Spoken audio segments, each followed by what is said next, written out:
Newcastle, Paris Saint-Germain, c'est certainement l'un des matchs les plus compliqués de ce multiplex. D'accord? C'est certainement l'un des matchs certainement les plus compliqués.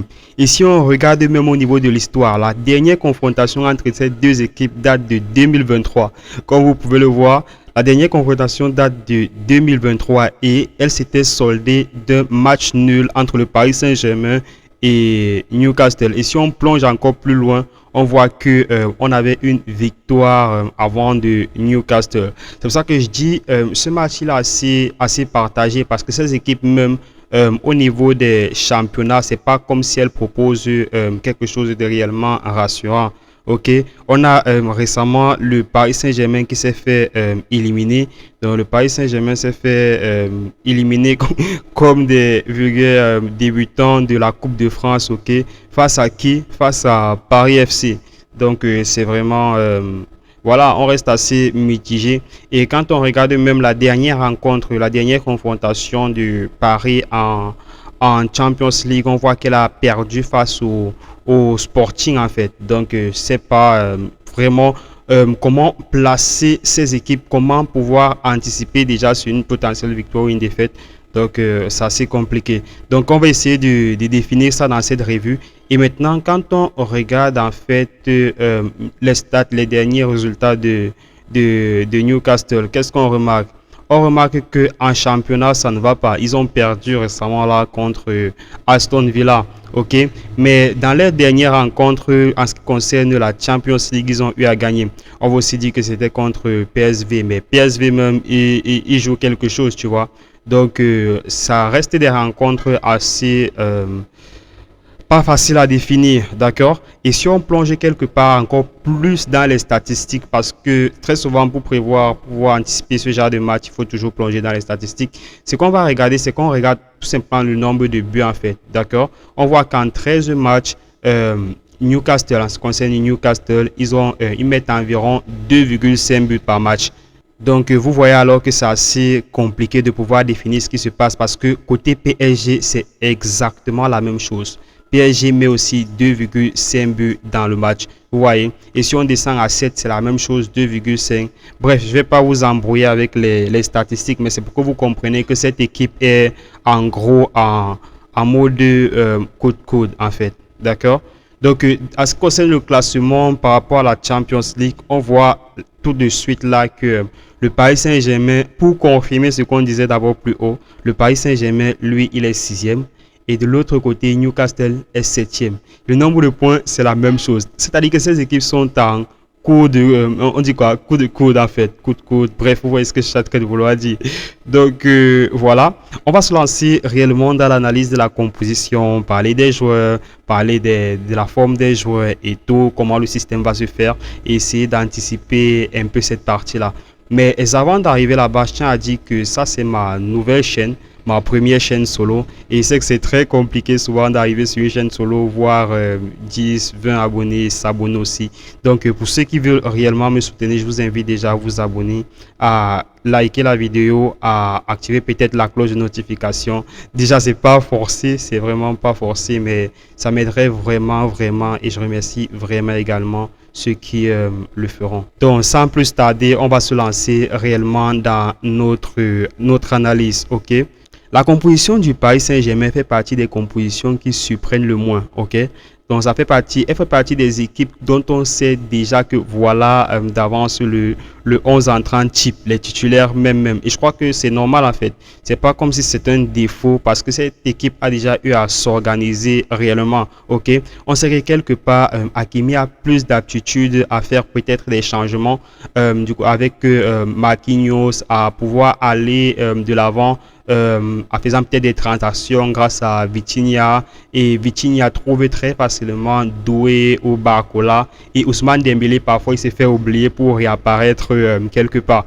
Donc voilà, moi je trouvais déjà que cette composition, cette équipe de base, elle a du répondant. Elle a des gars qui sont habitués à jouer ensemble, ok? Donc il y a rien à dire, à ce niveau. Il y a rien à dire à ce niveau. Donc, comme j'ai dit, je crois que dans les goals, ils vont laisser Chevalier, naturellement. Moi, je suis tout à fait d'accord avec ce que je vois là. Et ensuite, on aura quelque part Hakimi. de son côté, du côté gauche, je crois, oui, c'est gauche. Hakimi qui sera placé de son côté gauche, qui va jouer comme d'habitude avec Marquinhos, toujours très concentré. On aura Pacho de l'autre côté qui sera également à son poste, d'accord. On ne change pas l'équipe qui gagne. Ils ont gagné une Ligue des Champions avec cette équipe quasiment. Donc, ils n'ont pas de quoi changer cette équipe-là maintenant. Ce qu'on peut tout simplement espérer, c'est que les garçons vont être sérieux en fait. Donc, on peut espérer qu'ils soient sérieux. Et moi, parce que parmi tous ces matchs, il va falloir choisir un match pour faire l'après-match, ok? Un ou deux. Donc, de manière spéciale, si ceux-ci font du n'importe quoi, non, je vais les laver.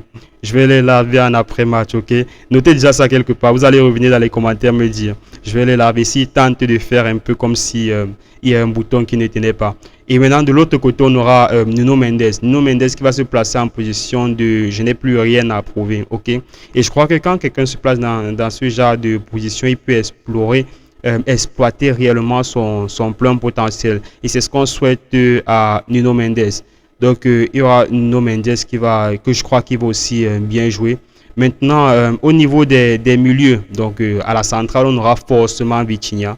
Et moi, quand je suis un match du Paris Saint-Germain sans Vitinha, je sais pas, ça me fait un peu comme aller regarder un match de City à l'époque sans Kevin De Bruyne au milieu, d'accord? Donc je crois que quelque part on aura Vitinha qui sera placé tout au centre comme vous voyez. Et de l'autre côté, on aura Zaïre Emery qui sera également à la gauche de Vitinha. Et on voit déjà un peu le schéma qui est en train de se construire. Donc je crois que ça va commencer très souvent par Vitinha, Zaïre Emery pour finir chez Doué. Donc notez bien, c'est tellement entre ce petit triangle ici que les choses vont se créer. Et bizarrement, il y aura un centre qui arrivera chez Dembélé. Donc ça sera soit ça.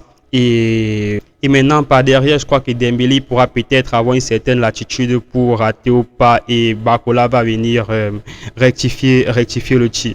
Donc, au niveau de la composition du Paris Saint-Germain, c'est quelque chose qu'on a l'habitude de voir, quelque chose qu'on a déjà eu l'habitude d'analyser. Donc, on connaît en gros comment ça va se passer. On espère qu'ils vont rester concentrés du début jusqu'à la fin. Et voilà. Donc, vivement qu'ils puissent rapporter et faire ce qu'on attend. Mais je ne vais pas être biaisé dans cette équipe-là. Donc, on va essayer de regarder le match et de dire les choses telles qu'elles seront et pas telles qu'on veut qu'elles soient. Donc, on espère. Du côté de Newcastle, je n'attends pas vraiment quelque chose de spécial, ok? Ils ont toujours l'habitude de jouer comme ils sont. Du côté de Newcastle, je n'attends pas vraiment quelque chose de spécial, ok?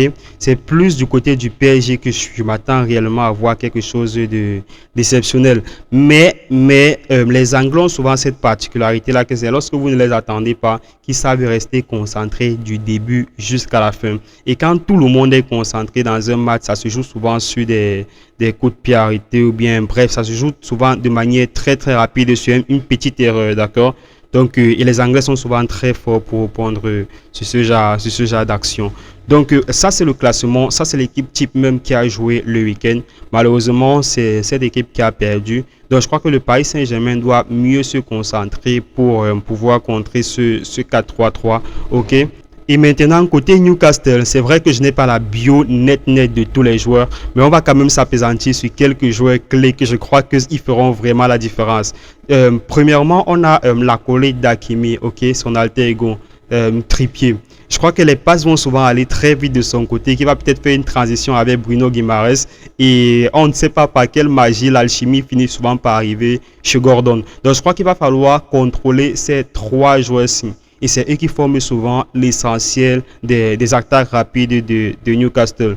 Donc, il va falloir être très attentif à ce niveau. Mais je n'apprends rien à notre coach, à Luis Enrique. Je lui apprends rien. Je crois qu'il connaît déjà de quoi il s'agit et il doit déjà avoir mis un dispositif pour contrer cela. Et je crois que de la même manière que ces gars vont super vite, c'est également de la même manière qu'on est en train de former Nuno Mendes, Hakimi, Marquinhos à faire bloc bas. Ok? Donc, je crois que c'est tout à fait logique. Vous allez remarquer que les formations à ce niveau sont quasiment similaires. Bon, s'il n'y a pas de changement, les formations qu'on prévoit sont quasiment similaires. Elles vont toutes évoluer en 4-3-3, ok? Et de l'autre côté également en 4-3-3. Donc, on va se rendre coup pour coup. Je crois que je vais le répéter, mais ça sera l'une des rencontres les plus passionnantes de ce multiplex. Donc voilà, on se retrouve après le match, d'accord? Vous me donnez vos avis, vos impressions, vos scores potentiels dans les commentaires. C'était JD Foot. Portez-vous bien. Peace.